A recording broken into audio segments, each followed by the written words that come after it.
বাংলাদেশের ইতিহাসে এটা সবথেকে বড় জয় এখন পর্যন্ত। And then we may not look at it like that. অস্ট্রেলিয়ার বিপক্ষে ঐতিহাসিক জয়ে বাংলাদেশের ড্রেসিং রুমে আবেগ আপ্লুত হয়ে পড়েন হেড কোচ ফিল সিমন্স। তো দর্শক, বিস্তারিত জানতে ভিডিওটা শেষ পর্যন্ত দেখুন। সচরাচর ফিল সিমন্সকে হাসি মুখে দেখা যায় না, গম্ভীর হয়ে থাকেন।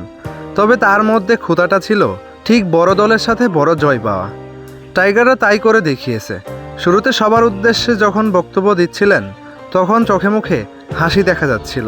ঠিক একটু পরে কথা বলতে বলতে ফিল সিমন্স কিছুটা ইমোশনাল হয়ে পড়লেন।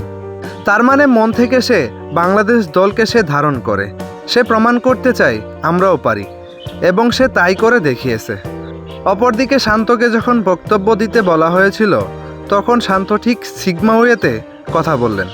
তার কথাটা ছিল ঠিক এমন যে আমাদের ক্রিকেট ইতিহাসে সবচেয়ে বড় জয় এইটা, আমার সন্দেহ নাই, এবং আমরা যে প্রসেসে খেলতেছি ঠিক তাই যেন করি, আর কোনো মিটিং হবে না, শুধু পারফরমেন্স চাই, কথা বলে শেষ করেন শান্ত।